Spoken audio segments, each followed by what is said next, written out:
ക്ലാസ്സിൽ കാര്യങ്ങൾ ചിന്തിപ്പാനായിട്ട് ഇടയായി. ഇവിടെ പൗലോസ് തിമോഥെയോസിനെ പ്രോത്സാഹിപ്പിക്കുവാൻ വേണ്ടി 3 നിലകളിലുള്ളതായ ഉദാഹരണങ്ങളാണ് പൗലോസ് ഉപയോഗിച്ചിരിക്കുന്നത്. ഒന്ന്, ഒരു പടയാളിയോടുള്ള ബന്ധത്തിലും, 2, ഒരു കായിക അഭ്യാസിയോടുള്ള ബന്ധത്തിലും, 3-മതായി ഒരു കൃഷിക്കാരനോടുള്ള ബന്ധത്തിലുമുള്ള ചില കാര്യങ്ങൾ പ്രോത്സാഹനത്തിന് വേണ്ടി പൗലോസ് ഇവിടെ ഉപയോഗിച്ചിരിക്കുന്നതായിട്ട് നമുക്ക് മനസ്സിലാക്കുവാനായിട്ട് കഴിയും. അങ്ങനെ പടയാളിയോടുള്ള ബന്ധത്തിൽ ചില കാര്യങ്ങൾ ഇന്നലെ രാത്രി നാം ചിന്തിച്ചു. ക്രിസ്തീയ ജീവിതം പടയാളിയുടെ ജീവിതത്തോട് സാമ്യപ്പെടുന്നത് എങ്ങനെയായിരിക്കും, അല്ലെങ്കിൽ എന്തുകൊണ്ടാണ് എന്നാണ് ഇന്ന് നാം പ്രാരംഭമായി ചില കാര്യങ്ങൾ ചിന്തിപ്പാനായിട്ട് പോകുന്നത്. ഒരു സൈന്യത്തിൽ തെരഞ്ഞെടുക്കപ്പെട്ട് ഒരു സൈന്യത്തോട് ചേർന്ന് അവനൊരു പടയാളിയായിട്ട് ഒരു രാജ്യത്തെ സേവിക്കുന്നതിനോട് ഒരു വിശ്വാസിയെ, ഒരു ക്രിസ്ത്യാനിയെ, ഒരു ദൈവദാസനെ എങ്ങനെ സാമ്യപ്പെടുത്തി നമുക്ക് ചിന്തിക്കാമെന്നുള്ളതാണ് പ്രാരംഭത്തിൽ നാം ചിന്തിക്കാനായിട്ട് പോകുന്നത്. അതിലൊന്നാമത്തെ കാര്യം എന്ന് പറയുന്നത് പടയാളിയുടെ ജീവിതം ഏകാഗ്രതയുള്ള ഒരു ജീവിതമാണ്. പടയാളിയുടെ ജീവിതം എങ്ങനെയുള്ളതാണ്? ഏകാഗ്രതയുള്ളതായ ഒരു ജീവിതമാണ്. എന്ന് പറഞ്ഞാൽ അതിന്റെ അർത്ഥം മറ്റ് യാതൊരു കാര്യങ്ങളിലും ഏർപ്പെടാതെ ഒരു പടയാളി എന്ന നിലയിൽ തന്റെ സേവനം അല്ലെങ്കിൽ സേവനത്തിൽ അദ്ദേഹം എന്ത് ചെയ്തിരിക്കുകയാണ്? ശ്രദ്ധ ചെലുത്തി. എന്ന് പറഞ്ഞാൽ ഒരു മിലിറ്ററിക്കാരൻ വേറെ യാതൊരു കാര്യങ്ങളിലും എന്ത് ചെയ്യുന്നില്ല? ഇടപെടുന്നില്ല.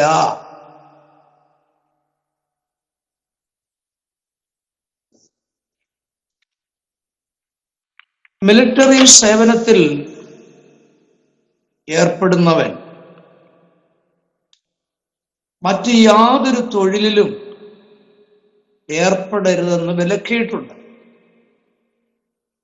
അതൊരു മിലിറ്ററി നിയമമാണ്. സൈന്യത്തിൽ തെരഞ്ഞെടുക്കപ്പെട്ട്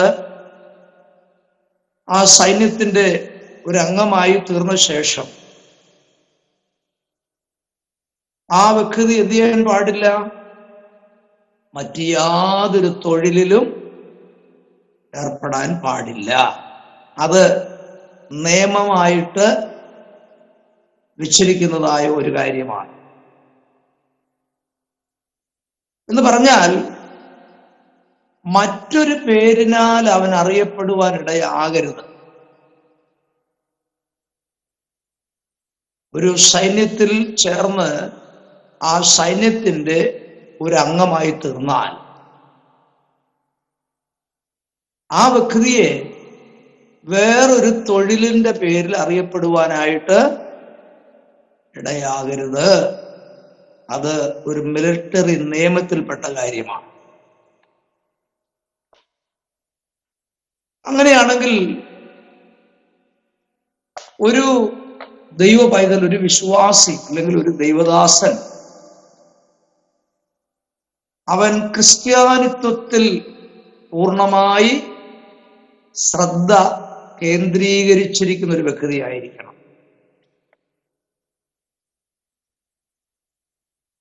അതോടുള്ള ബന്ധത്തിൽ നാം ചിന്തിക്കേണ്ട മറ്റൊരു കാര്യം, ഒരു വിശ്വാസി ഏർപ്പെടുന്ന ഏത് കാര്യത്തിലും ഏത് ജോലിയിലായാലും അവൻ ക്രിസ്ത്യാനിത്വത്തെയാണ് വെളിപ്പെടുത്തേണ്ടത്.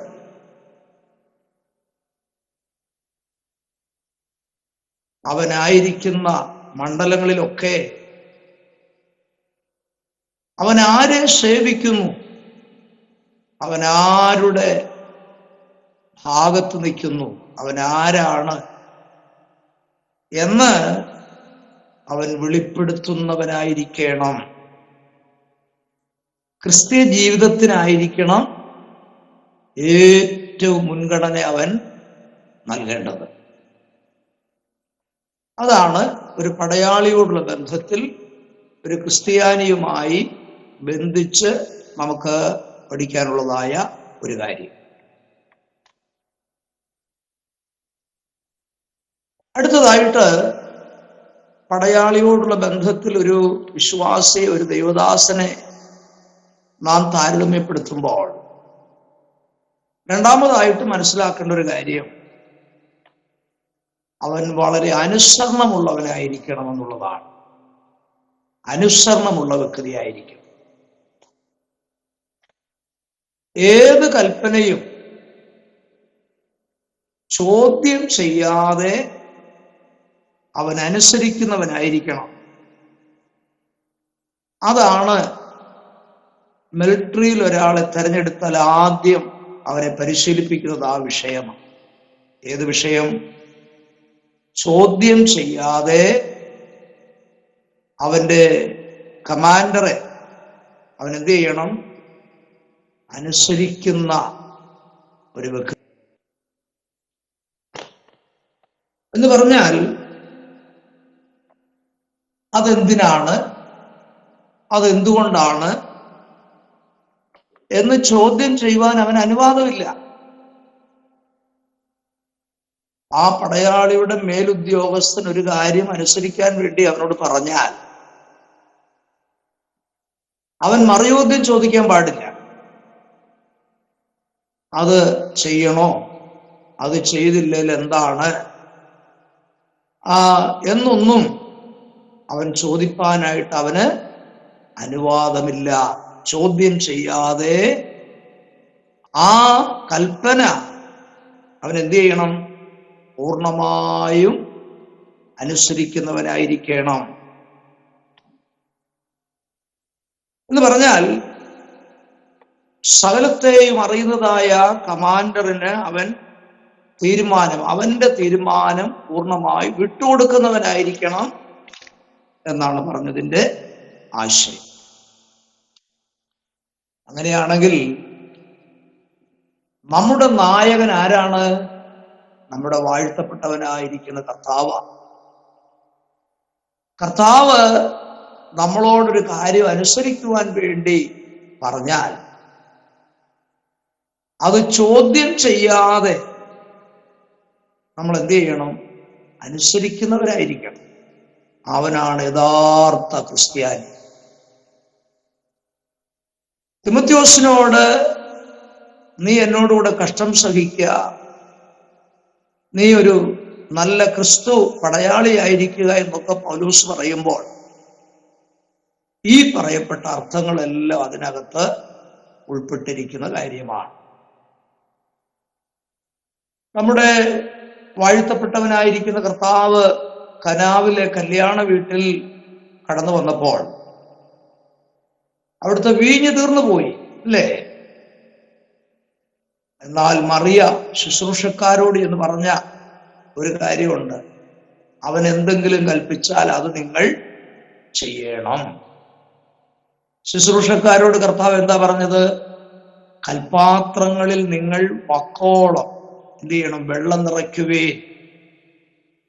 അവരതുപോലെ അനുസരിച്ചതായിട്ട് നമുക്ക് കാണുവാനായിട്ട് കഴിയും.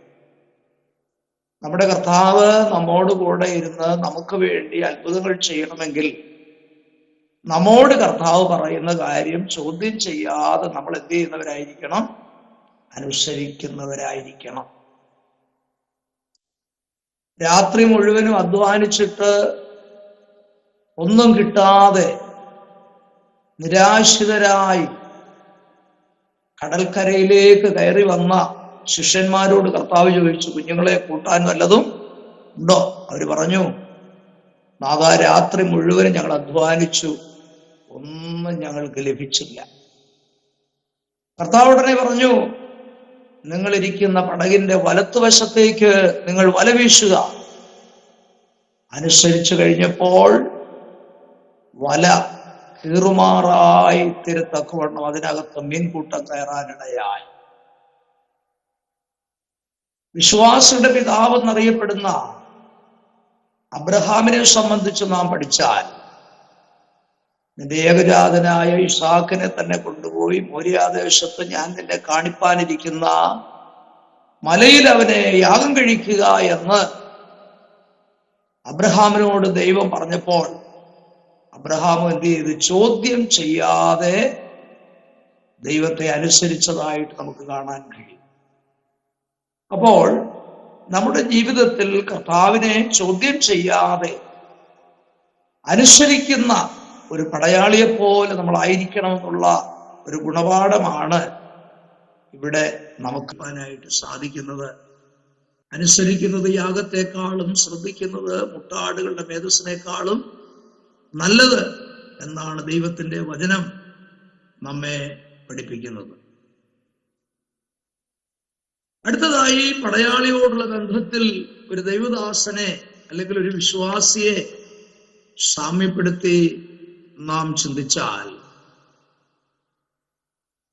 ഒരു പടയാളി അവൻ ത്യാഗം ചെയ്യുവാനായിട്ട് വിധേയനായിരിക്കണം എന്നുള്ളതാണ് അടുത്ത വിഷയം.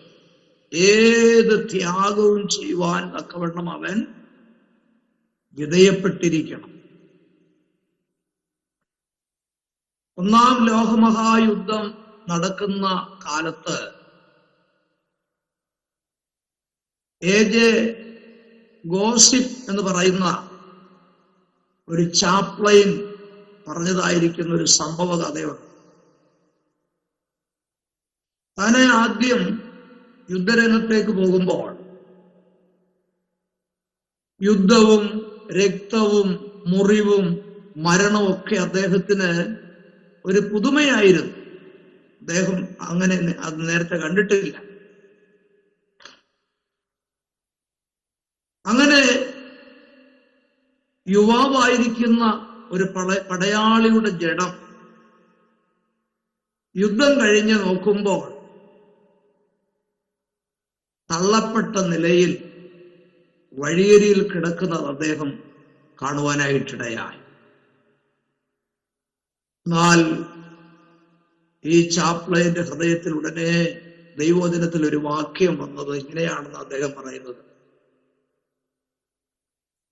ഇത് നിങ്ങൾക്ക് വേണ്ടി തകർക്കപ്പെടുന്ന എന്റെ ശരീരം എന്നുള്ളൊരു വാക്യം അദ്ദേഹത്തിന്റെ ഹൃദയത്തിലേക്ക് പെട്ടെന്ന് ഓടി വരുവാനായിട്ടിടയായി. അദ്ദേഹം അതിനെക്കുറിച്ച് പറഞ്ഞിരിക്കുന്നത്, ആ ഒരു പടയാളി, യുവ പടയാളി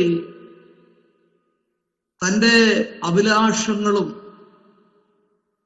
തൻ്റെ ജീവിതവും തൻ്റെ രാജ്യത്തിന് വേണ്ടി ത്യജിപ്പാൻ അവൻ സന്നദ്ധനായിരുന്നത് കൊണ്ടാണ് അവൻ ആ യുദ്ധത്തിൽ മരണപ്പെടുവാനായിട്ടിടയായത്. അങ്ങനെയെങ്കിൽ ഒരു വിശ്വാസിയുടെ, ഒരു ദൈവദാസന്റെ സകല അഭിലാഷങ്ങളും ആ വ്യക്തിയുടെ ആഗ്രഹങ്ങളും ചിന്തകളും അദ്ദേഹത്തിന്റെ എല്ലാ കാര്യങ്ങളും ദൈവത്തിന് വേണ്ടി ത്യജിപ്പാൻ അവൻ സന്നദ്ധനായിരിക്കണം എന്നാണ് ആ ഭാഗം നമ്മെ പഠിപ്പിക്കുന്നത്. പടയാളിയെ സംബന്ധിച്ച് അടുത്തതായിട്ട് നാം ചിന്തിച്ചാൽ,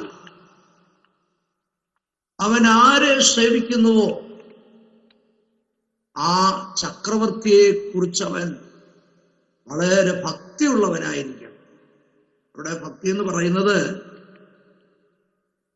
ആ ചക്രവർത്തിയോട് അവൻ കൂറു പുലർത്തണം എന്നാണ് അതിന്റെ അർത്ഥം. ഒരു പടയാളിയുടെ ഏറ്റവും വലിയ ധർമ്മം മരണപര്യന്തം വിശ്വസ്തനായിരിക്കുക എന്നുള്ളതാണ്. എന്ന് പറഞ്ഞാൽ അതിന്റെ അർത്ഥം നമ്മുടെ കർത്താവിനോട് നമുക്ക് കൂറുണ്ടായിരിക്കണം എന്നുള്ളതാണ്. നമ്മുടെ ജീവിതത്തിന്റെ എല്ലാ മണ്ഡലങ്ങളിലും നമ്മുടെ ഏക ലക്ഷ്യം എന്തായിരിക്കണം? നമ്മുടെ കർത്താവിനെ പ്രസാദിപ്പിക്കുക എന്നുള്ളതാണ്. ഞാൻ ഇന്നലെ ഓർപ്പിച്ചല്ലോ, മിലിറ്ററിയിലേക്ക് അവനെ റിക്രൂട്ട് ചെയ്ത് അവൻ അംഗത്വം അവിടെ നൽകി അവന്റെ കമാൻഡറോട് അവൻ എക്കാലത്തും കൂറു പുലർത്തുന്നവനായിരിക്കും. അവന്റെ ആ മിലിറ്ററി ജീവിതത്തിന്റെ ഏക ലക്ഷ്യം ആ കമാൻഡറെ പ്രസാദിപ്പിക്കുക എന്നുള്ളതാണ്. അങ്ങനെയാണെങ്കിൽ തിമോത്തിയോസിന് പ്രോത്സാഹനം നൽകുവാനായിട്ട് പൗലോസ് ഇവിടെ പറഞ്ഞിരിക്കുന്ന ആ പടയാളി എന്നുള്ള നിലയിൽ അനേക കാര്യങ്ങൾ ഒരു ദൈവ പൈതലിനോടുള്ള ബന്ധത്തിൽ, അതിലുപരി ഒരു ദൈവദാസനുള്ള നിലയിൽ നമുക്ക് അനേക കാര്യങ്ങൾ അവിടെ നിന്ന് ഗ്രഹിപ്പാനും പഠിക്കുവാനുമുണ്ട്. ഒരു പടയാളി സ്വന്തം അവൻ സമർപ്പിക്കപ്പെട്ടവനാണ്. ആ രാജ്യത്തിന് വേണ്ടി, ആ രാജ്യത്തെ ഭരിക്കുന്ന ഭരണകർത്താവിനോടുള്ള ബന്ധത്തിൽ അവന്റെ ഹിതമൊന്നും അല്ല അവനിനി ആഗ്രഹിക്കുന്നത്.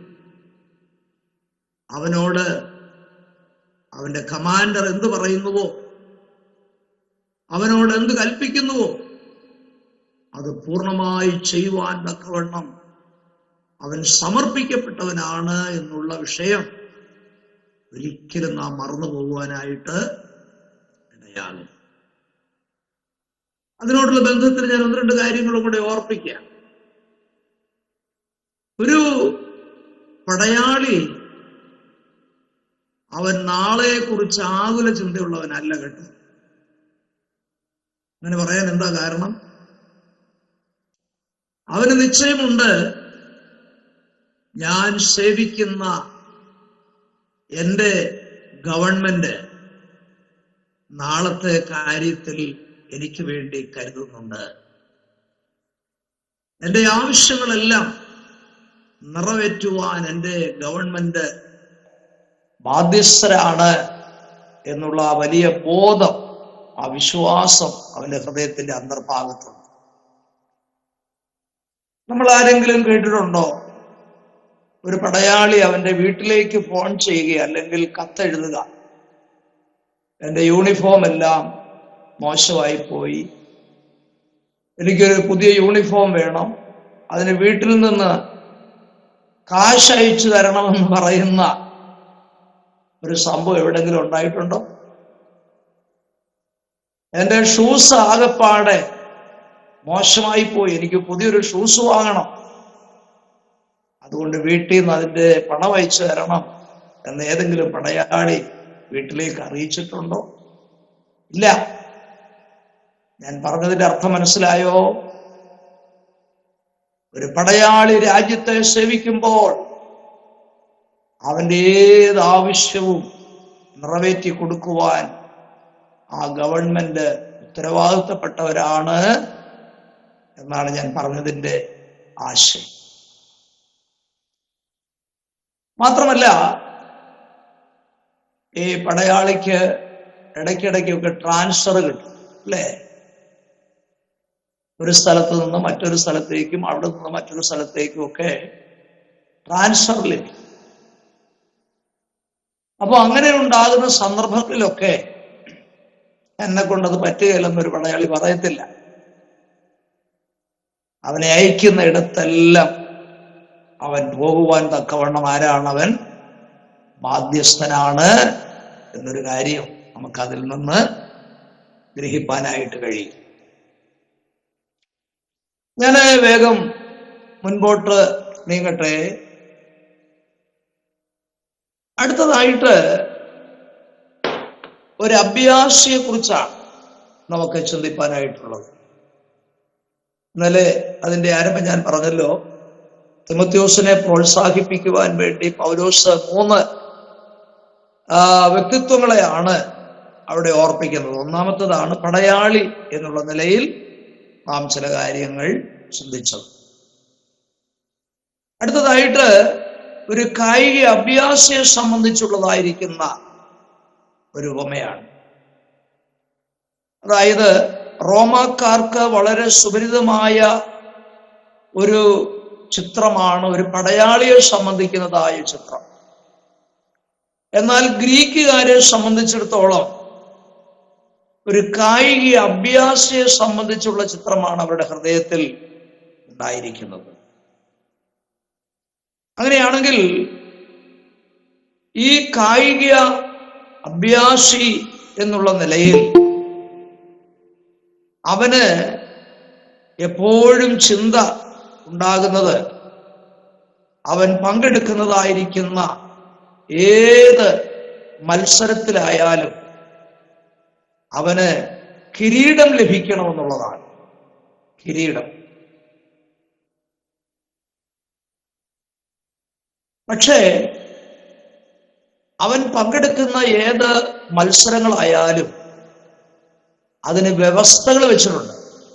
ആ വ്യവസ്ഥയ്ക്ക് അനുസരിച്ച് വേണം ആ മത്സരത്തിൽ അവൻ പങ്കെടുക്കേണ്ടത്. നമുക്കറിയാമല്ലോ, ഏഷ്യൻ ഗെയിംസിൽ ഓട്ടക്കാരിയായിട്ട് ഷൈനി എബ്രഹാം നമ്മുടെ കേരളത്തിന്റെ ഒരു ഓട്ടക്കാരിയായി അവരോടി മുൻപിലെത്തി, ഒന്നാമതെത്തി. പക്ഷേ കിരീടം ലഭിച്ചില്ല. എന്നാ കാരണം? ട്രാക്ക് മാറി ഓടി എന്നുള്ളതാണ്. അല്ലെ, ഓടി ഒന്നാമതെത്തി, കാര്യം ശരിയാ. പക്ഷേ തനിക്ക് ഓടേണ്ട ഒരു ട്രാക്ക് ഉണ്ടായിരുന്നു. അതിൽ നിന്ന് മാറി വേറൊരാളുടെ ട്രാക്കിൽ കയറി ഓടി. പക്ഷെ കണ്ടോ, അവിടെ വ്യവസ്ഥ ലംഘിച്ചു. ഞാൻ പറഞ്ഞതിന്റെ അർത്ഥം, നമുക്ക് ദൈവം നൽകിയിരിക്കുന്ന വ്യവസ്ഥ പ്രകാരം വേണം നമ്മുടെ ജീവിതത്തിൽ നാം ഓടി ജയം പ്രാപിക്കുവാൻ. ഓട്ടമോടി ജയിക്കുന്നവർക്ക് കിരീടം കിട്ടും. അത് വ്യവസ്ഥയുടെ അടിസ്ഥാനത്തിൽ മാത്രമേ ലഭിക്കത്തുള്ളൂ എന്നുള്ള കാര്യമാണ് ഇവിടെ നിന്ന് നമുക്ക് മനസ്സിലാക്കുവാനായിട്ട് ഇടയാകുന്നു. അങ്ങനെയാണെങ്കിൽ ഈ ഒരു പടയാളിയെ പോലെയും ഒരു കായിക അഭ്യാസിയെ പോലെയും നമ്മുടെ ജീവിതം ആ വ്യവസ്ഥ അനുസരിച്ച് മുൻപോട്ട് നീങ്ങിയെങ്കിൽ മാത്രമേ നമുക്ക് ജയിക്കുവാനും കിരീടത്തിന് അവകാശികളായി തീരുവാനും സാധിക്കുകയുള്ളൂ എന്നുള്ള കാര്യം നാം ഒരിക്കലും മറന്നുപോകുവാനായിട്ടിടയാകരുത്. നമുക്കറിയാം, ഒരു കായിക അഭ്യാസി അവന്റെ ജീവിതത്തിൽ ഒരു നേരം പോക്കിന് വേണ്ടി അല്ല അവൻ പല കാര്യങ്ങൾ ചെയ്യുന്നത്. ആണോ? അല്ല. അത് വാസ്തവത്തിൽ യാഥാർത്ഥ്യമായിട്ട് തന്നെയാണ് ചെയ്യുന്നെന്നുള്ള കാര്യം നമുക്ക് മനസ്സിലാക്കുവാനായിട്ട് കഴിയും. അടുത്തതായിട്ട് ഒരു കൃഷിക്കാരനോടുള്ള ബന്ധത്തിലാണ് ഒരു വിശ്വാസി അല്ലെങ്കിൽ ഒരു ദൈവദാസനെ ഇവിടെ ഉപമിച്ച് പൗലോസ് പ്രസ്താവിച്ചിരിക്കുന്നത്. നമുക്കറിയാം, ഒരു കർഷകനോടുള്ള ബന്ധത്തിൽ അവനൊരിക്കലും മടിയനായി തീരുവാനായിട്ട് ഇടയാകരുത്. അല്ലെങ്കിൽ അങ്ങനെ പാടില്ല, മടിയനാകുവാനായിട്ട് പാടില്ല. അവൻ കഠിനാധ്വാനിയായിരിക്കുന്ന ഒരു വ്യക്തി ആയിരിക്കുന്നത് പോലെ ഒരു ദൈവ പൈതൽ, ഒരു ദൈവദാസൻ അവരെ ഏൽപ്പിച്ചിരിക്കുന്ന ശുശ്രൂഷകളിൽ അവര് കഠിനാധ്വാനം ചെയ്യുവാൻ തക്കവണ്ണം ഇടയാകണമെന്നാണ് ദൈവവചനം നമ്മെ വാസ്തവമായി പഠിപ്പിക്കുന്നത്. നമുക്കറിയാം, ഒരു കർഷകൻ അവന്റെ വയലിൽ അവൻ നിലം ഉഴണം. അതിനുശേഷം അവനവിടെ വിത്ത് വിതയ്ക്കണം. ആ വളർന്നു വരുന്നതായിരിക്കുന്ന ആ വിത്തിനെ അവൻ പരിചരിക്കണം. അതിൽ ഫലമുണ്ടാകുമ്പോൾ അവനത് കൊയ്തെടുക്കണം. ഇതെല്ലാം സമയാസമയത്ത് ചെയ്തെങ്കിൽ മാത്രമേ തൻ്റെ അധ്വാനം കൊണ്ട് ഫലമുണ്ടാകുകയുള്ളൂ എന്നുള്ള കാര്യം നമുക്കെല്ലാവർക്കും അറിയാവുന്ന കാര്യമാണ്. കഠിനാധ്വാനിയായിരിക്കുന്ന ഒരു കർഷകന് മാത്രമേ അവന് ഫലത്തിന് അർഹനാകത്തുള്ളൂ എന്നുള്ള കാര്യം ഒരിക്കലും നാം മറന്നു പോകരുത്. അതുകൊണ്ട് കർത്താവ് നമ്മളെ ഭരമേൽപ്പിച്ചിരിക്കുന്നതായ ഏത് ശുശ്രൂഷകളായിരുന്നാലും ആ ശുശ്രൂഷ നമ്മൾ എന്ത് ചെയ്യണം? നിറപടിയായിട്ട് ചെയ്യണം. മടിയന്മാരായി, മടിച്ചികളായി നമ്മൾ അതിനകത്ത് ഇരിക്കാനായിട്ട് പാടില്ല. പലപ്പോഴും ഈ മടി നമ്മുടെ ജീവിതത്തിൽ സാധാരണ ഉണ്ടാകുന്ന ഒരു കാര്യം അല്ലേ? അപ്പോൾ ഒരിക്കലും മടിയന്മാരായി തരുവാനായിട്ട് ഇടയാകരുത്. നമ്മളെല്ലാം ദൈവം എന്ത് ചെയ്തിട്ടുണ്ട്? ശുശ്രൂഷകൾ ഭരമേൽപ്പിച്ചിട്ടുണ്ട്. തീർച്ചയായും ശുശ്രൂഷകൾ ദൈവം ഭരമേൽപ്പിച്ചിട്ടുണ്ട്. ആ ശുശ്രൂഷകളിൽ എല്ലാവരും വ്യാപൃതരായിരിക്കണമെന്നുള്ളതാണ് ദൈവം നമ്മെക്കുറിച്ച് ആഗ്രഹിക്കുന്നത്. ശലോമോൻ പോലും പറയുന്നത്, മടിയാ, നീ ഉറുമ്പിന്റെ അടുക്കിലേക്ക് ചെന്ന് നീ അതിൽ നിന്ന് ഗുണപാഠം പഠിക്കാനാണ്. ഉറുമ്പ് ബലഹീന ജാതി അല്ലേ? തീരെ ബലഹീനമായൊരു ജാതി. പക്ഷേ നമ്മൾ ശ്രദ്ധിച്ചിട്ടുണ്ടോ? ഉറുമ്പ് എവിടെങ്കിലും ഉറങ്ങിക്കിടക്കുന്നത് കണ്ടുണ്ടോ? ഉറങ്ങി അത് ഒരു നിമിഷം അടങ്ങിയിരിക്കുവോ? ഇല്ല.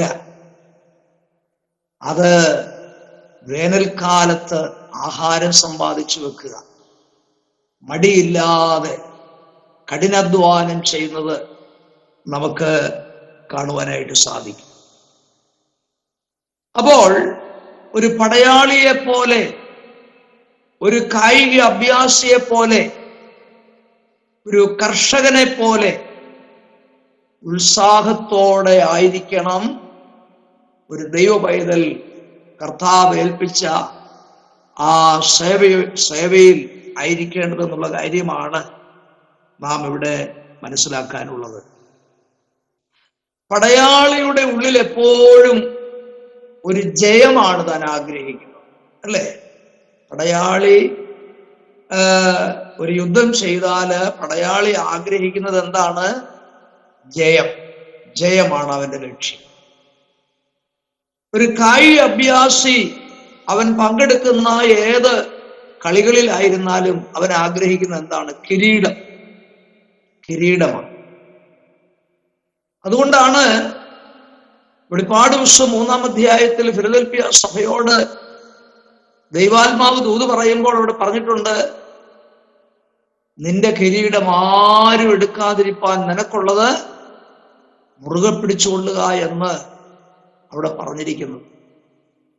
അപ്പോൾ നമുക്കായി ദൈവം വെച്ചിരിക്കുന്ന കിരീടം നമ്മുടെ അനാസ്ഥ മുഖാന്തരം, നമ്മുടെ ജീവിതത്തിന്റെ തകരാറുകൾ മുഖാന്തരം അത് നഷ്ടമായി തീരുവാനും ആ കിരീടം മറ്റൊരാൾ അവകാശമാക്കാതിരിക്കാനും നാം വളരെ ശ്രദ്ധിക്കേണ്ടതായിട്ടുണ്ട്.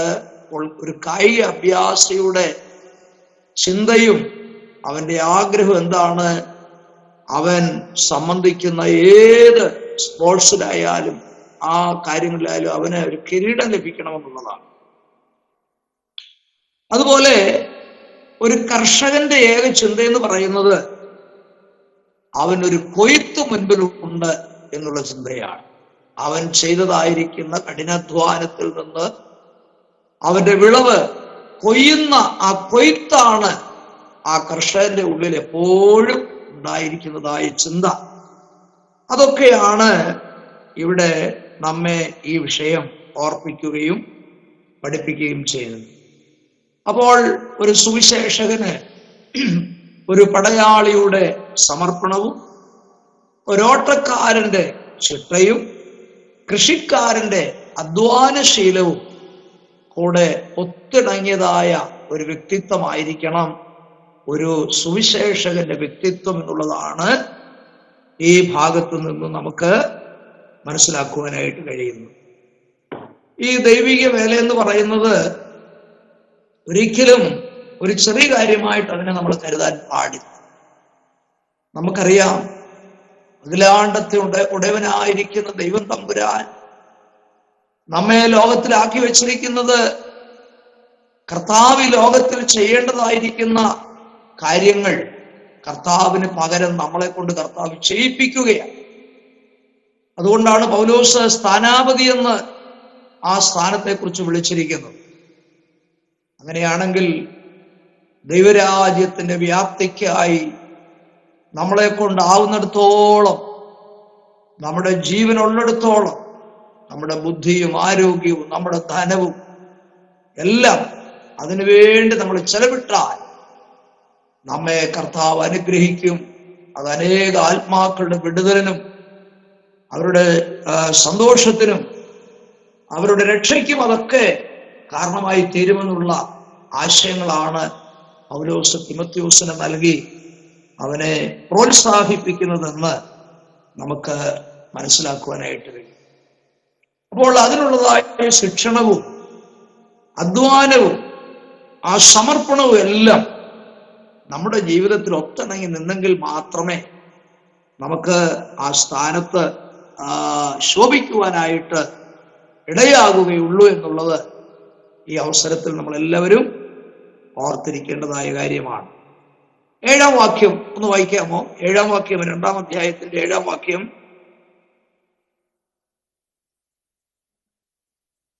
ഞാൻ പറയുന്നത് ചിന്തിച്ചു കൊള്ളുക, കർത്താവ് സകലത്തിനും നിനക്ക് ബുദ്ധി നൽകുമല്ലോ.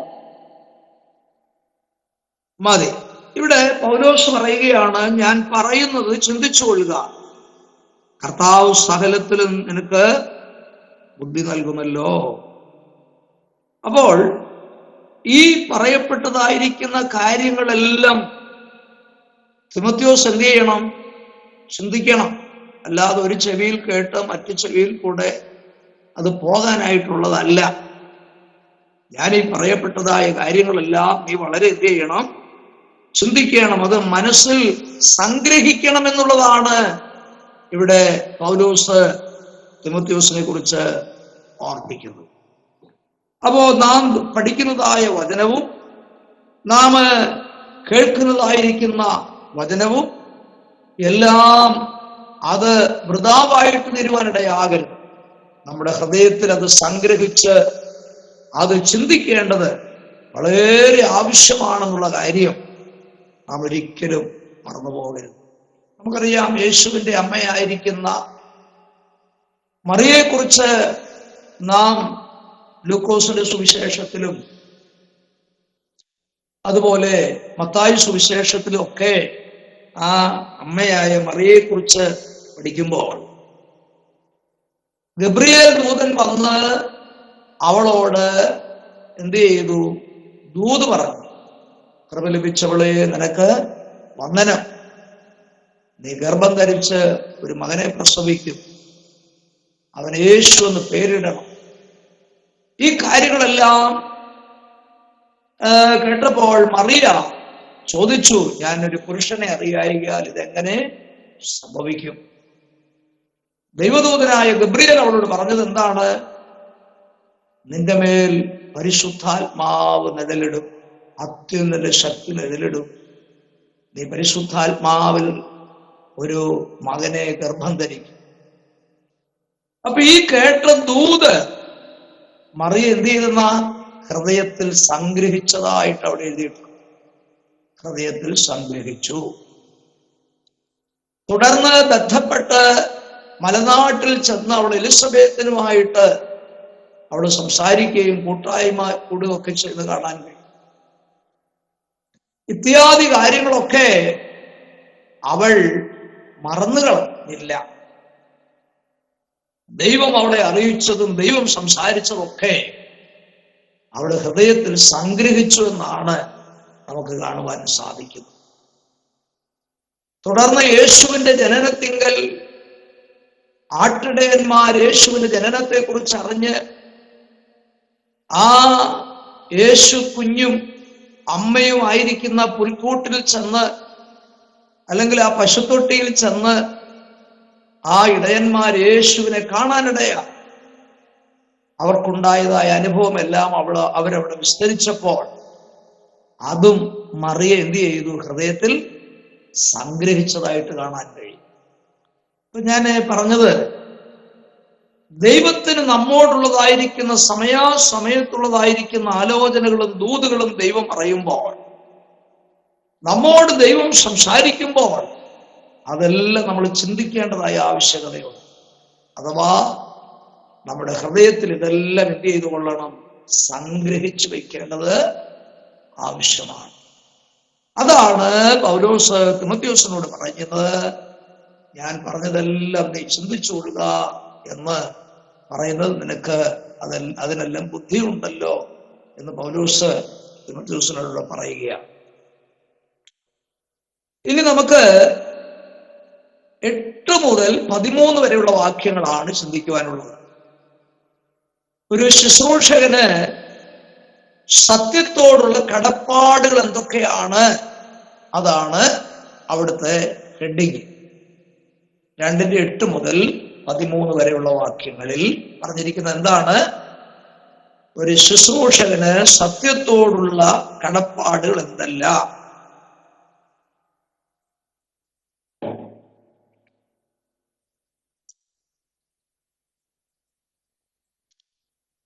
പ്രത്യേകാൽ ഈ ഭാഗം നമ്മൾ വായിച്ചു നോക്കിയാൽ ക്രിസ്തീയ ജീവിതത്തിൽ സഹനത്തിനുള്ളതായിരിക്കുന്ന പ്രേരണ എന്താണെന്നാണ് പൗലോസ് വിവരിച്ചിരിക്കുന്നത്. ഒരു ശുശ്രൂഷകൻ സഹിക്കേണ്ടതായിരിക്കുന്ന കാര്യങ്ങളെ സംബന്ധിച്ചാണ് പ്രത്യേകാൽ പൊതുവായിട്ട് ഈ ഭാഗത്ത് പൗലോസ് ഓർപ്പിച്ചിരിക്കുന്നത്.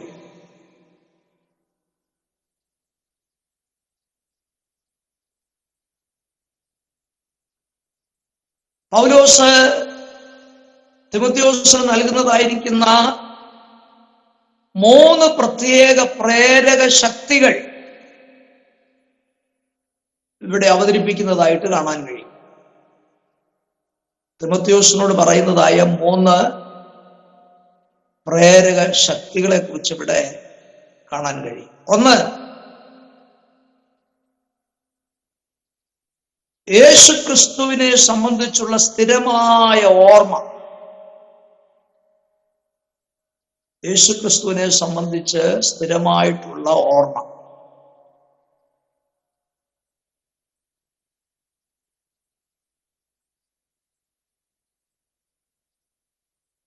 2, പൗലോസിന്റെ കഷ്ടാനുഭവത്തിന്റെ മാതൃക.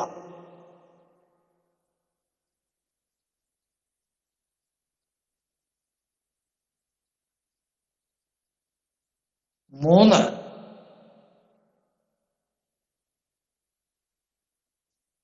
കർത്താവിൽ നിന്ന് ലഭിക്കുന്നതായ പ്രതിഫലത്തിന്റെ ഉറപ്പ്.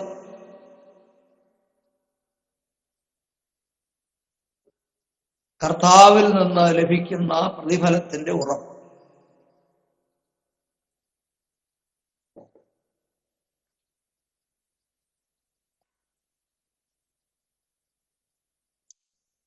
അതിന് 8ാം വാക്യം നമുക്ക് എല്ലാവർക്കും വളരെ സുപരിചിതമായ വാക്യങ്ങളാണ്. നമ്മളൊക്കെ ഇടയ്ക്കിടയ്ക്ക് അത് ഉരുവിടുന്ന വാക്യങ്ങളാണ്. ദാവീദിന്റെ സന്തതിയായി ജനിച്ച് മരിച്ച ഉയർത്തെഴുന്നേറ്റ യേശുക്രിസ്തുവിനെ ഓർത്തുകൊള്ളുക, അതാകുന്നു എന്റെ സുവിശേഷം. വളരെ പ്രധാനപ്പെട്ടതായ ഒരു വാക്യമാണ്.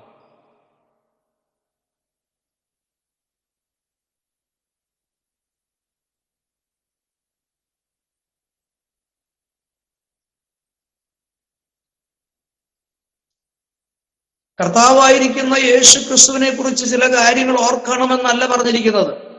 ആണോ? അല്ല. എന്ന് പറഞ്ഞാൽ അവിടെ പറഞ്ഞിരിക്കുന്നതായ പ്രധാനപ്പെട്ട കാര്യം മരിച്ചവരിൽ നിന്ന് ഉയർത്തവനായ യേശുവിനെ ഓർക്കണമെന്നാണ് അവിടെ പ്രത്യേകം എഴുതിയിരിക്കുന്നത്.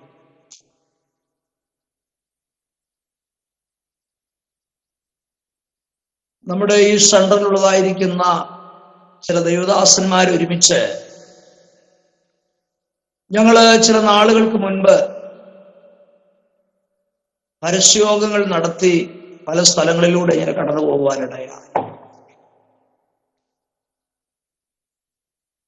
നമ്മുടെ ഒരു ദൈവദാസൻ ഒരു സ്ഥലത്ത് ശക്തമായി ദൈവവചനം പറഞ്ഞു.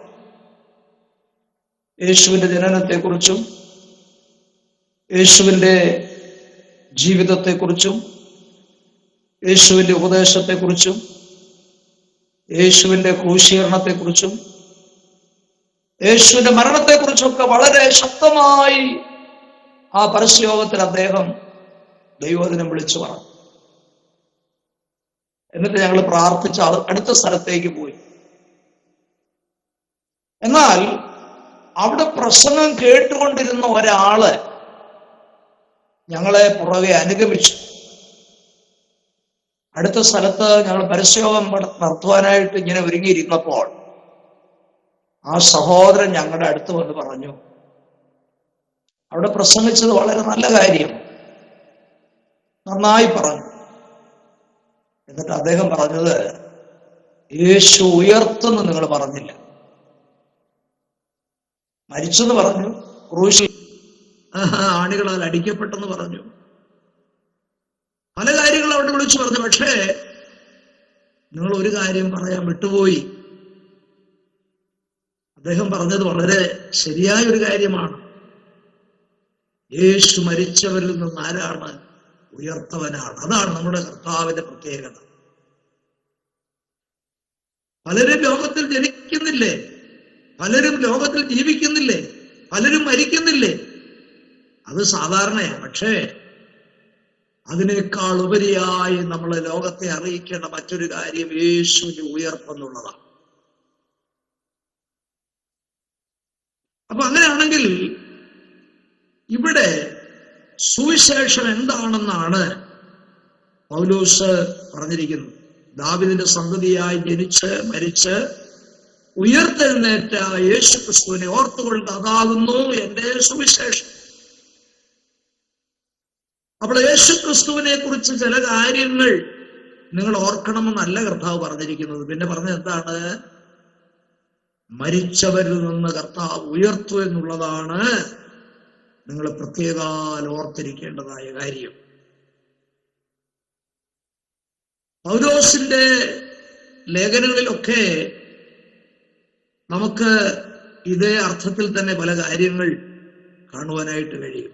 തിമോഥെയോസ് യേശു ക്രിസ്തുവിന്റെ ഓർമ്മ ഒരിക്കലും കൈവടിയുവാനായിട്ട് പാടില്ല. ഉയർത്തെഴുന്നേറ്റ ക്രിസ്തുവിനെ ഓർക്കണം. യേശുവിന്റെ സാക്ഷാൽ പുനരുദ്ധാനം ഓർക്കണം.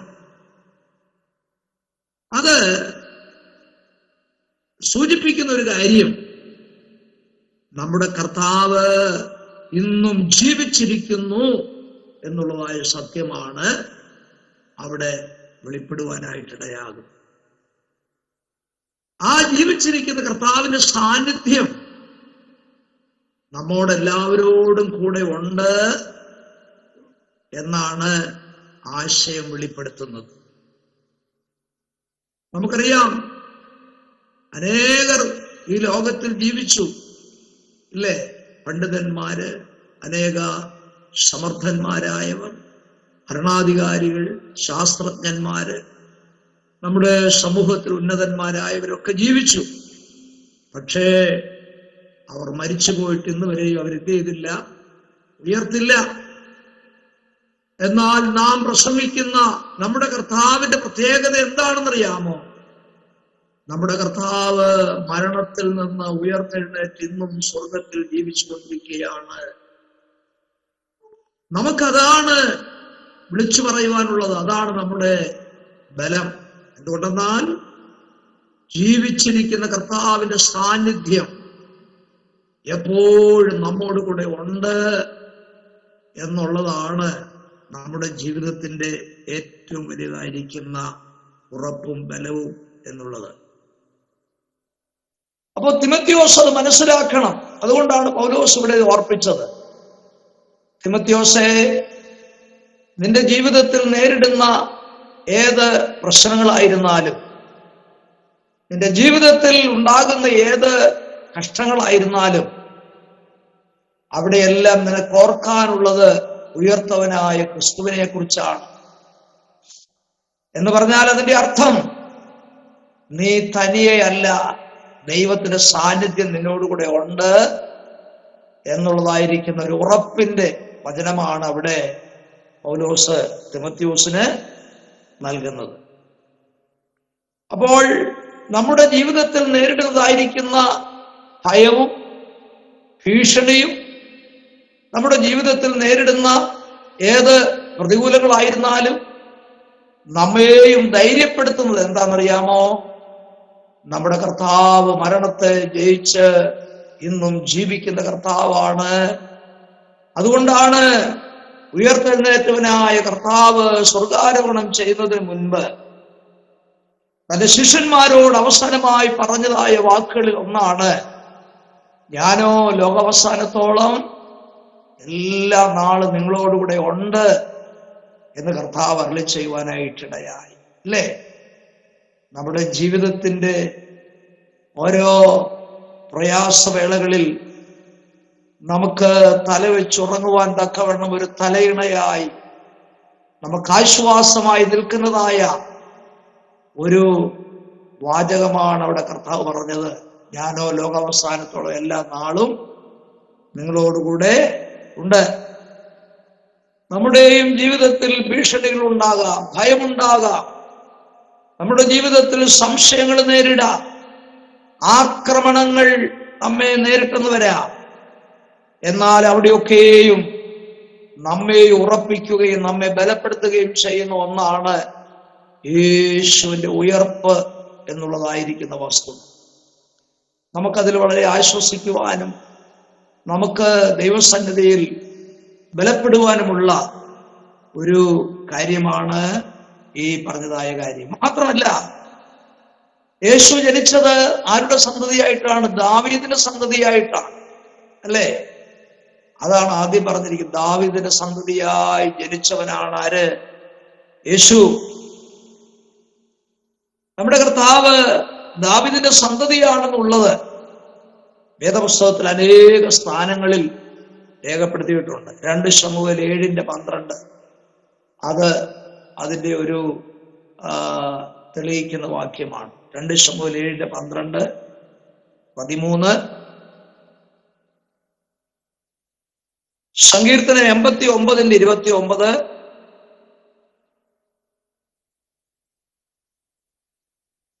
അപ്പോസ്തലപ്രവൃത്തി 2:30, മത്തായി 1:20,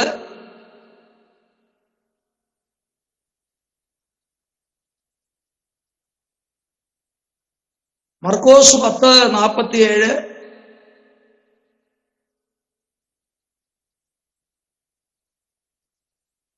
ഈ ഭാഗങ്ങളിലെല്ലാം യേശുവിനെ സംബന്ധിച്ച് ദാവീദിന്റെ സന്തതി, ദാവീദിന്റെ അവകാശി എന്നുള്ള നിലയിൽ ആ ദാവീദിന്റെ സിംഹാസനത്തിന്റെ അർഹൻ എന്നുള്ള നിലയിലൊക്കെ നമുക്ക് യേശുവിനെ കാണുവാനായിട്ട് സാധിക്കും.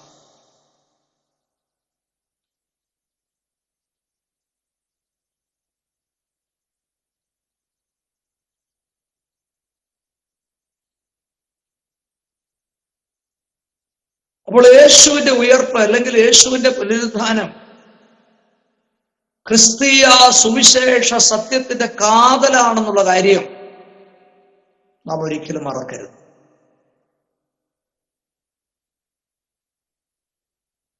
അപ്പോൾ സുവിശേഷത്തിന്റെ പ്രധാന ഘടകങ്ങൾ എന്ന് പറയുന്നത് ഏതൊക്കെയാണ്?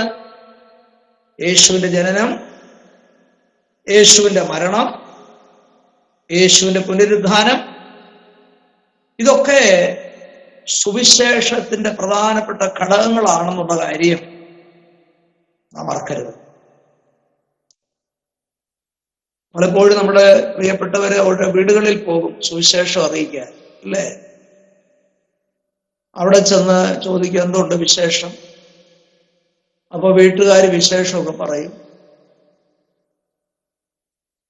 എന്നിട്ട് അവർ പ്രാർത്ഥിച്ചിട്ട് തിരിച്ചു പോയി. അത് സുവിശേഷം പറച്ചിലല്ല, അത് വിശേഷം പറച്ചില, അല്ലേ? എന്നാൽ സുവിശേഷം എന്ന് പറയുമ്പോൾ ഈ പറയപ്പെട്ട കാര്യങ്ങളെല്ലാം അതിനകത്ത് വന്നിരിക്കണം. യേശുവിന്റെ ജനനത്തെക്കുറിച്ചും യേശുവിന്റെ മരണത്തെക്കുറിച്ചും യേശുവിന്റെ ഉയർപ്പിനെ കുറിച്ചുമുള്ളതായിരിക്കുന്ന ഈ ഘടകങ്ങളൊക്കെ അതിനകത്ത് വന്നിരിക്കേണ്ടത് ആവശ്യമാണ്. വാസ്തവത്തിൽ നമ്മുടെ സുവിശേഷ യോഗങ്ങളിലെല്ലാം മുഴങ്ങി കേൾക്കേണ്ടത് ഇത് തന്നെയാണ്. സുവിശേഷ യോഗമെന്ന് പേര് വെച്ച് ഒരു യോഗം നടത്തിയാൽ ഈ പ്രധാനപ്പെട്ട ഘടകങ്ങളെല്ലാം വിളിച്ചു പറഞ്ഞിരിക്കണം. പക്ഷേ ദുഃഖമെന്ന് പറയട്ടെ, നമ്മുടെ പല സുവിശേഷ യോഗങ്ങളിലും ഈ കാര്യങ്ങൾ പറയാൻ വിട്ടുപോകുന്നത് നമുക്ക് കാണാൻ കഴിയും. അതുകൊണ്ട് നമുക്ക് ലഭിക്കുന്ന അവസരങ്ങൾ സുവിശേഷം പ്രസ്താവിപ്പാനായിട്ട് ലഭിക്കുകയാണെങ്കിൽ നമ്മൾ ഈ കാര്യം പറഞ്ഞിരിക്കണം. അതാണ് പറയേണ്ടത് എന്നുള്ള കാര്യം മറന്നു പോകരുത്. നമ്മുടെ കർത്താവിന്റെ മരണത്തിൽ അവൻ തന്നെ മനുഷ്യത്വമാണ് വെളിപ്പെടുത്തിയത്, അല്ലേ? പാപത്തിന്റെ ശമ്പളം മരണം. അത് ദൈവം മനുഷ്യർക്ക് കൊടുത്തതായിരിക്കുന്ന ഒരു ശിക്ഷ. പാപം ചെയ്യരുതെന്ന് മനുഷ്യനോട് ദൈവം പറഞ്ഞെങ്കിലും പൂർവ്വപിതാവായിരിക്കുന്ന ആദാമും ഹവ്വയും പാപം ചെയ്തു, ഇല്ലേ? അപ്പൊ പാപത്തിന്റെ ശമ്പളം മരണം എന്ന് പറഞ്ഞാൽ യേശു ക്രൂശിൽ മരിച്ചത് കർത്താവ് ഒരു പാപിയായിട്ടല്ല, പാപം ചെയ്തതുകൊണ്ടല്ല യേശു മരിക്കേണ്ടി വന്നത്. പിന്നെ എന്തുകൊണ്ടാണ് യേശു മരിച്ചത്? മുഴു ലോകത്തിന്റെയും പാപം യേശു തന്റെ ശരീരത്തിൽ ഏറ്റെടുത്തത് കൊണ്ട് മാനുഷികമായ നിലയിൽ പാപത്തിന്റെ ശമ്പളം മരണമെന്ന് ദൈവം വിധിച്ചിരിക്കുന്നതിനാൽ യേശു മരിക്കേണ്ടതായിട്ട് വന്നു. ഞാൻ പറയുന്നത് ആ പോയിന്റ് മനസ്സിലാകുന്നുണ്ടോ? യേശുവിൽ പാപമില്ല, യേശു പാപം ചെയ്തില്ല, പാപം അറിയാത്തവനാണ് യേശു. ഒരിക്കലും യേശു മരിക്കേണ്ട ആവശ്യകത ഉണ്ടായില്ല.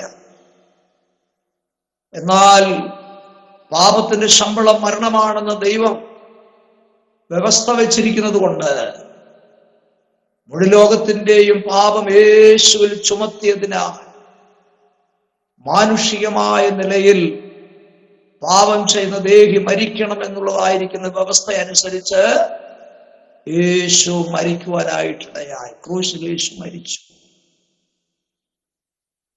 അപ്പോൾ ക്രൂശ് മരണം യേശുവിൽ ഉണ്ടായിരുന്നതായ മനുഷ്യത്വത്തെയാണ് സൂചിപ്പിക്കുന്നത്. എന്നാൽ യേശു മരണത്തിൽ നിന്ന് ഉയർത്തു എന്നുള്ളത് അത് ദൈവത്വത്തെ വിളിച്ചറിയിക്കുന്നതാണ്. നമുക്കറിയാം, യേശുവിന്റെ ഉയർപ്പിനെ സംബന്ധിച്ച് നാം പഠിക്കുമ്പോൾ യേശു അതെ താൻ തന്നെ ഉയർത്തതായി കാണാൻ കഴിയും. താൻ തന്നെ ഉയർത്തെഴുന്നേറ്റു, ഇല്ലേ? യോഹന്നാൻ 10:18, മർക്കോസ് 16:6. എന്നാൽ യേശു ഉയർത്തത് ആത്മാവിലാണെന്ന് കാണാൻ കഴിയും.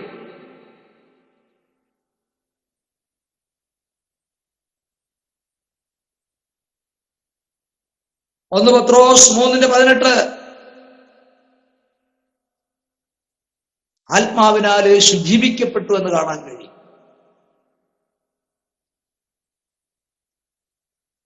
എന്നാൽ പിതാവായ ദൈവം യേശുവിനെ ഉയർപ്പിച്ചുവെന്ന് 1 പത്രോസ് 1:21 കാണാൻ കഴിയും. അങ്ങനെയാണെങ്കിൽ ഞാൻ ഈ പറഞ്ഞതായിരിക്കുന്ന കാര്യങ്ങൾ കൂട്ടിച്ചേർത്ത് വായിച്ചാൽ ത്രിത്വ ദൈവത്തിന്റെ പ്രവൃത്തിയായിരുന്നു യേശുവിന്റെ ഉയർപ്പ് എന്ന് മനസ്സിലാക്കുവാൻ കഴിയും.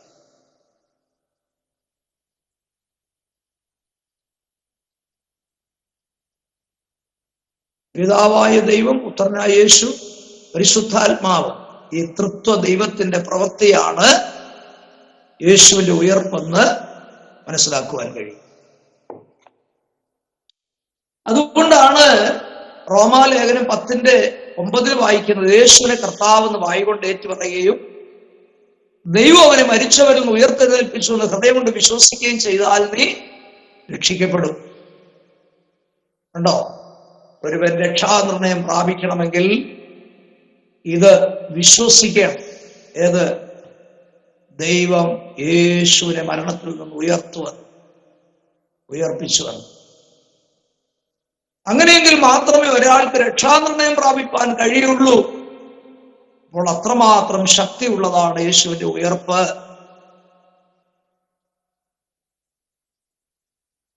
അടുത്തത് അതിന്റെ 9-ാം വാക്യത്തിലേക്ക് നാം വരുമ്പോൾ, അത് അറിയിക്കുന്നതിൽ ഞാന് ദുഷ്പ്രവൃത്തിക്കാരൻ എന്ന പോലെ ചങ്ങല ധരിച്ച് കഷ്ടം സഹിക്കുന്നു എന്ന് പൗലോസ് ഇവിടെ പറഞ്ഞിരിക്കുകയാണ്.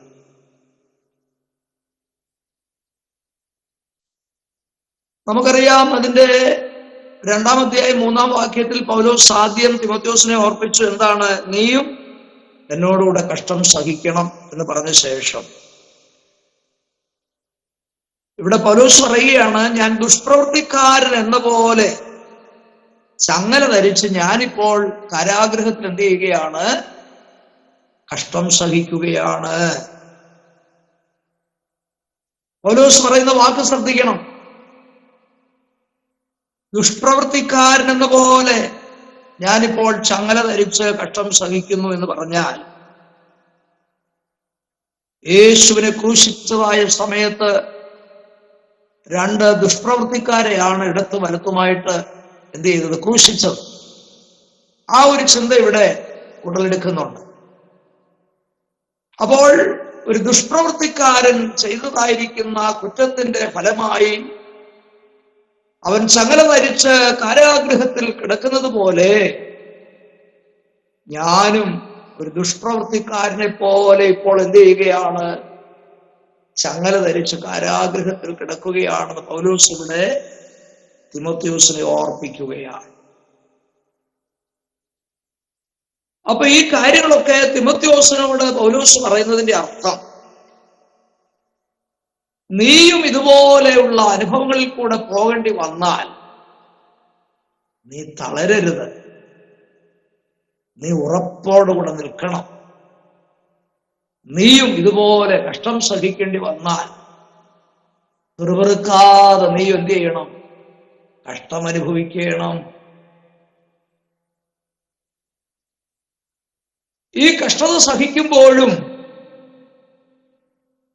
ഒരു കാര്യം തന്നെ സന്തോഷിപ്പിക്കുന്നുണ്ട്. എന്താണെന്നറിയാമോ? ദൈവവചനത്തിന് ബന്ധനമില്ല. അതാണ് പൗലോസിനെ സന്തോഷിപ്പിക്കുന്ന കാര്യം. അധികാരികൾക്ക് എന്നെ വിലങ്ങ് വെക്കാൻ കഴിയും, എന്നെ കാരാഗൃഹത്തിലിടാൻ കഴിയും, എന്നെ വേണമെങ്കിൽ നാട് കടത്താൻ കഴിയും, അല്ലേ? എന്നാൽ പൗലോസ് വിളിച്ചു പറയുന്ന സുവിശേഷത്തിന് ബന്ധനമില്ല. സുവിശേഷത്തെ കാരാഗൃഹത്തിൽ അടയ്ക്കുവാൻ കഴിയത്തില്ല. സുവിശേഷത്തെ നാട് കടത്താൻ കഴിയത്തില്ല. സുവിശേഷത്തിന് ബന്ധനമില്ല എന്നുള്ളതായ കാര്യം ഈ കഷ്ടതയുടെ മധ്യത്തിലും പൗലോസിനെ എന്ത് ചെയ്യുകയാണ്? സന്തോഷിപ്പിക്കുകയാണ്. ഈ ക്ലാസ്സിനോടുള്ള ബന്ധത്തിൽ ഞാൻ ഓർപ്പിക്കട്ടെ, ഭരണാധികാരികൾക്ക് നമ്മെ തടവിലാക്കാൻ കഴിഞ്ഞെന്ന് വരും. സുവിശേഷ വിരോധികൾക്ക് നമ്മെ ഉപദ്രവിക്കുവാൻ കഴിഞ്ഞെന്ന് വന്നേക്കാം. എന്നാൽ ഒരു കാര്യം നമ്മൾ ഓർത്തിരിക്കണം, നാം വിളിച്ചു പറയുന്ന സുവിശേഷത്തെ ഉപദ്രവിക്കുവാൻ ആർക്കും കഴിയത്തില്ല. നാം പറയുന്ന സുവിശേഷത്തെ ആർക്കും ജയിലിലാക്കുവാൻ കഴിയത്തില്ല. ആ ഒരു കാര്യം പൗലോസിനെ ആശ്വസിപ്പിക്കുകയും സന്തോഷിപ്പിക്കുകയും ചെയ്യുന്നതായ കാര്യമാണ്. അപ്പോൾ ഒരു ശത്രുവിനും സുവിശേഷത്തോടൊന്നും ചെയ്യുവാൻ കഴിയത്തില്ല കേട്ടോ. സുവിശേഷം പ്രസംഗിക്കപ്പെട്ട ആദ്യ നൂറ്റാണ്ട് മുതൽ ഇന്നയോളം സുവിശേഷത്തെ ഇല്ലാതാക്കുവാനായിട്ട് അനേകർ പരിശ്രമിച്ചു, അല്ലേ? രാഷ്ട്രങ്ങളും ഭരണകൂടങ്ങളും രാജാക്കന്മാരും ചക്രവർത്തിമാരും ഒക്കെ പരിശ്രമിച്ചു. പക്ഷേ അവരെല്ലാം ഇല്ലാതായി തീർന്നു. പക്ഷേ സുവിശേഷം ഇന്നും ജയക്കൊടി മുഴക്കി, ജയക്കൊടി പാറി പറപ്പിച്ചുകൊണ്ട് സുവിശേഷം ഇന്നും മുന്നേറിക്കൊണ്ടിരിക്കുകയാണ്. അതാണ് സുവിശേഷത്തിന്റെ പ്രത്യേകത. എന്നാൽ ഒരു കാര്യം നമുക്ക് പൗലോസിൽ കൂടെ പഠിക്കാനുള്ളത്, പൗലോസിനെ കാരാഗ്രഹത്തിൽ അടച്ചിട്ടും താന് ഭരണകൂടത്തെയോ സാമ്രാജ്യത്തെയോ ഭരണാധിപന്മാരെയോ എന്ത് ചെയ്തില്ല? ഭയപ്പെട്ടില്ല. അതിന്റെ കാരണം ഇതാണ്, സുവിശേഷത്തിന്റെ ശക്തി അത്രമാത്രം വലിയതായതുകൊണ്ടാണ്.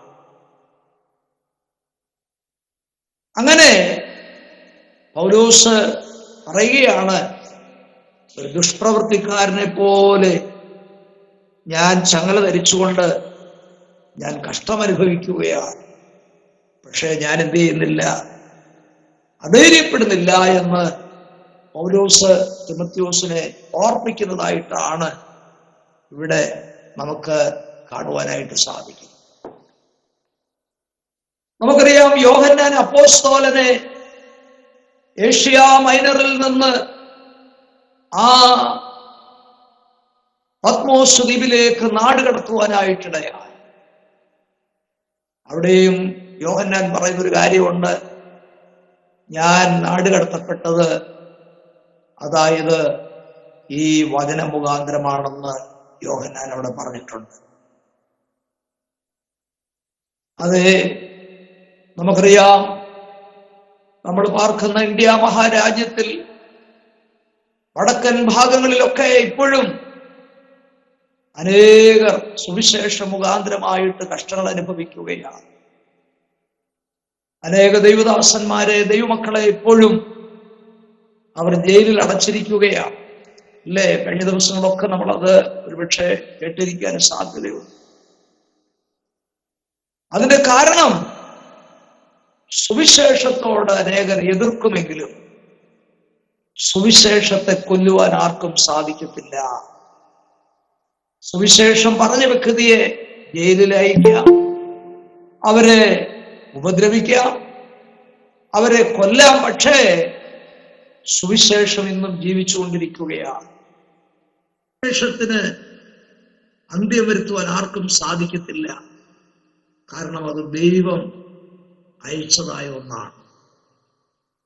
അതിനെയെല്ലാം ഇവിടെ ഓർപ്പിച്ചുകൊണ്ടാണ് പൗലോസ് ഈ കാര്യങ്ങൾ ഇവിടെ രേഖപ്പെടുത്തിയിരിക്കുന്നത്. അതിന്റെ 10-ാം വാക്യത്തിലേക്ക് വരുമ്പോൾ, ദൈവത്തിന്റെ തെരഞ്ഞെടുക്കപ്പെട്ടവരെ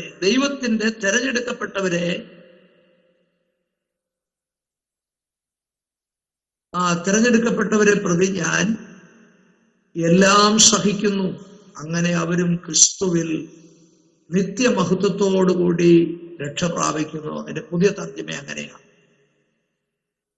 അപ്പോൾ ദൈവവചനത്തിന് എന്തില്ല? ബന്ധനമില്ല.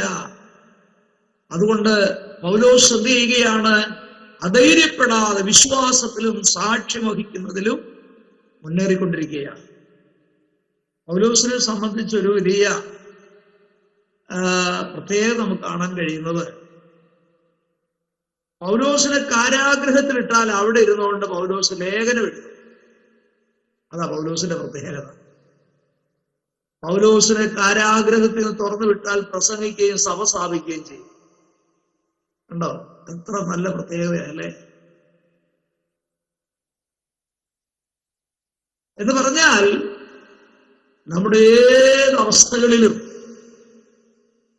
നമ്മുടെ ലക്ഷ്യം ദൈവത്തിന് വേണ്ടി നമ്മൾ പ്രയോജനപ്പെടുന്നവരായിരിക്കണം എന്നുള്ളതാണ്. അപ്പോൾ പൗലോസ് ഇതെല്ലാം അനുഭവിച്ചിട്ടും താൻ പറയുകയാണ്,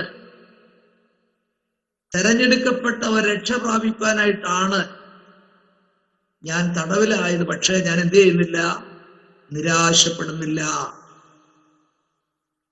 ഞാനിതെല്ലാം സഹിക്കുന്നു. ഒരു പരാതിയും പൗലോസിന് പറയാനില്ല കേട്ടോ. പൗലോസിന്റെ ലേഖനങ്ങളെല്ലാം നമ്മൾ വായിച്ചു നോക്കിയാൽ നമ്മെ ആശ്വസിപ്പിക്കുകയും നമ്മളെ ബലപ്പെടുത്തുകയും നമ്മളെ ധൈര്യപ്പെടുത്തുകയും ഒക്കെ ചെയ്യുന്ന കാര്യങ്ങളാണ് പൗലോസ് എഴുതി വിട്ടിരിക്കുന്നത്. വേണമെങ്കിൽ പൗലോസിന് ലേഖനത്തിൽ എഴുതി അയക്കാം, എൻ്റെ പ്രിയപ്പെട്ടവരെ, ഞാന് ഒരു കുറ്റവും ചെയ്തില്ലെങ്കിലും ഞാനിപ്പോ അനുഭവിക്കുന്നൊക്കെ നിങ്ങൾ അറിയുന്നില്ലേ? ഞാൻ എത്ര നിരാശയോടാണ് ഇവിടെ കഴിഞ്ഞുകൂടുന്നൊക്കെ അറിയാവോ? മനസ്സാവാച കർമ്മണ അറിയാത്ത കാര്യത്തിനാണ് എന്നെ ഇവിടെ ആക്കിയിരിക്കുന്നത്. എന്നെ ദൈവം മറന്നു കാണും എന്നുവെല്ലാം പറഞ്ഞ പൗലോസ് ഒന്നും പറഞ്ഞിട്ടില്ല. അപ്പോൾ അതൊക്കെ നമുക്ക് നല്ലൊരു മാതൃകയാണ്, അല്ലേ? നല്ല മാതൃകയാണ്. പൗലോസിന്റെ ലേഖനങ്ങളൊക്കെ ഈടുറ്റ ലേഖനങ്ങളാണ്. അതെത്ര ശക്തിയുള്ളതാണെന്നറിയാമോ? എന്ന് പറഞ്ഞാൽ അതിന്റെ അർത്ഥം ആ ഒരു നല്ല മാതൃക നമുക്ക് ഉണ്ടായിരിക്കണമെന്നുള്ളതാണ്. അപ്പോൾ 10-ാം വാക്യത്തിൽ താൻ പറഞ്ഞിരിക്കുന്നത്, ദൈവത്തിന്റെ തെരഞ്ഞെടുക്കപ്പെട്ടവരെ പ്രതി ഞാനിതെല്ലാം സഹിക്കുകയാണ്. അങ്ങനെ ധൈര്യത്തോടെ പൗലോസ് ആ കാര്യങ്ങൾ പ്രസ്താവിച്ചിരിക്കുന്നത് നമുക്ക് മനസ്സിലാക്കുവാനായിട്ട് കഴിയും. തുടർന്ന് 11 മുതൽ 13 വരെയുള്ള വാക്യങ്ങളിൽ രക്ഷാവൃതന്മാർക്ക് ലഭിക്കേണ്ടതിന് ഏത് കഷ്ടവും സഹിക്കാൻ പൗലോസ് തയ്യാറാണ് എന്നുള്ളതായിരിക്കുന്ന കാര്യം ഒന്നുകൂടെ ഉറപ്പിച്ച് താനിവിടെ പ്രസ്താവിച്ചിരിക്കുകയാണ്.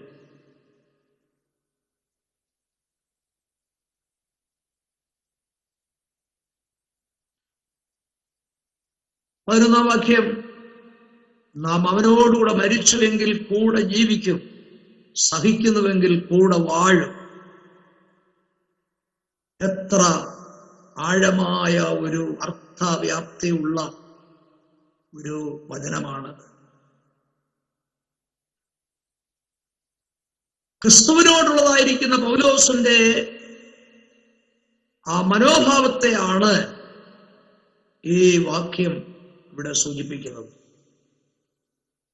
പറഞ്ഞാൽ കർത്താവിനോട് കൂടെ താന് മരിച്ചുവെങ്കിൽ കർത്താവിനോടുകൂടെ ജീവിക്കും. സഹിക്കുന്നത് എന്തിനാണ്? കൂടെ വാഴുവാൻ വേണ്ടിയാണ്. അപ്പോൾ വലിയൊരു പ്രത്യാശയാണ് പൗലോസിന്റെ ഹൃദയത്തിൽ ദൈവം കൊടുത്തിരിക്കുന്നത്. എന്താണത്? ക്രിസ്തുവിനോട് കൂടെ വാഴുന്ന ഒരു കാലമുണ്ട് എന്ന് പൗലോസ് വിശ്വസിച്ച് അതിനകത്ത് ആശ്വസിക്കും കാര്യമാണ് ഇവിടെ നമുക്ക് കാണുവാൻ കഴിയുന്നത്. താൻ വീണ്ടും 12-13 വാക്യങ്ങളിൽ പറയുകയാണ്, നാം തള്ളിപ്പറയുമെങ്കിൽ അവൻ നമ്മെയും തള്ളിപ്പറയും. നാം അവിശ്വസ്തരായി തീർന്നാലും അവൻ വിശ്വസ്തനായി പാർക്കുന്നു. കണ്ടോ?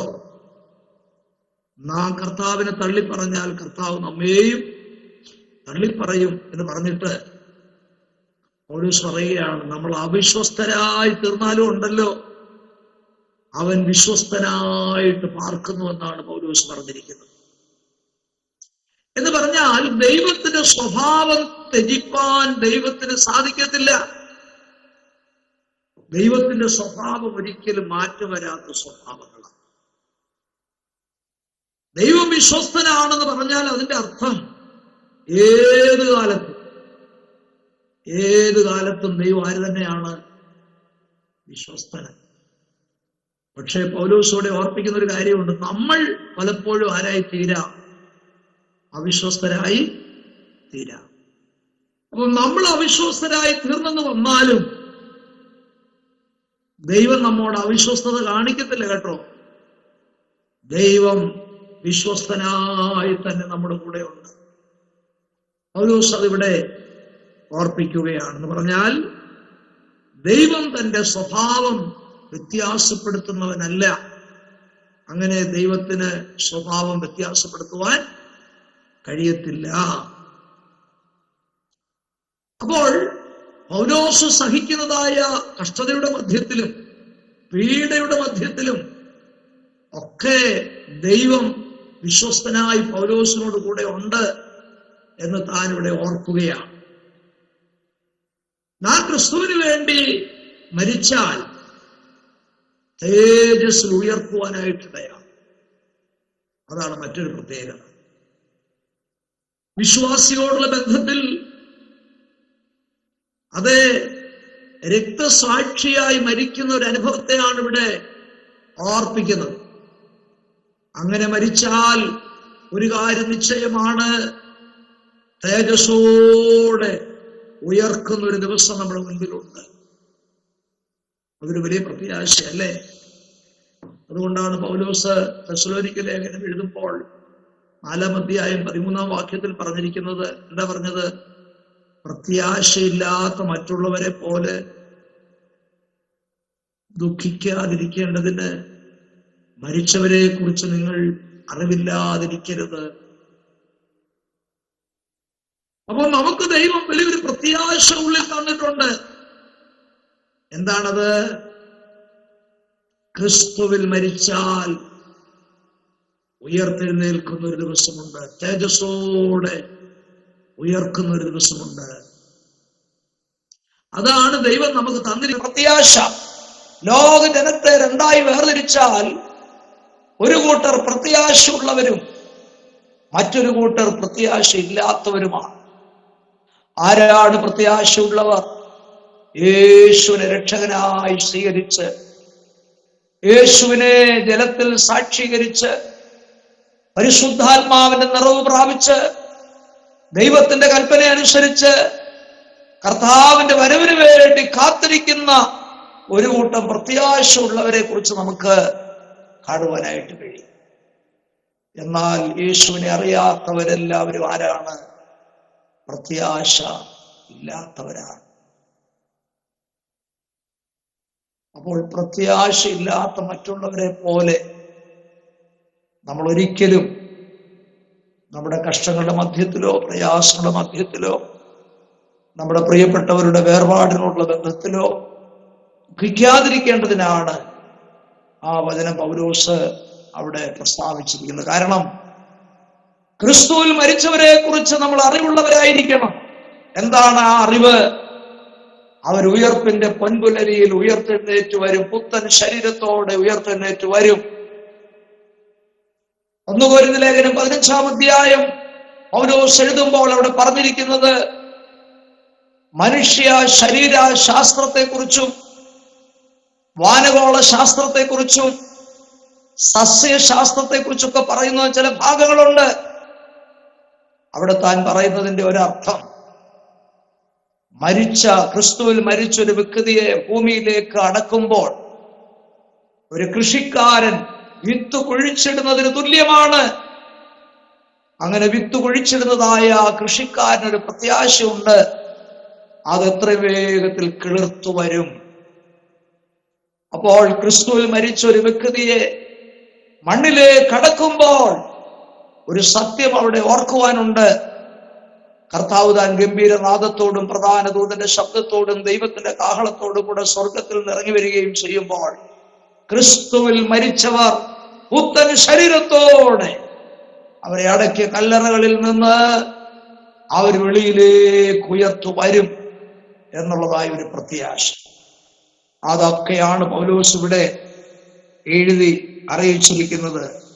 നാം അവിശ്വസ്തരായി തീർന്നാലും നമ്മുടെ കർത്താവ് വിശ്വസ്തനായി നമ്മോട് കൂടെ ഉണ്ട്. അതുകൊണ്ട് ഏത് ഭീഷണികൾ, ഭയങ്ങൾ, ഒറ്റപ്പെടുത്തലുകൾ, ആക്രമണങ്ങൾ, ഉപദ്രവങ്ങൾ വന്നാലും നമ്മുടെ കർത്താവ് വിശ്വസ്തനായി നമ്മോട് കൂടെ ഉണ്ട് എന്നുള്ളതായിരിക്കുന്ന ആ ഒരു വലിയ ആശ്വാസവും ആ പ്രത്യാശയും നമ്മുടെ ജീവിതത്തിൽ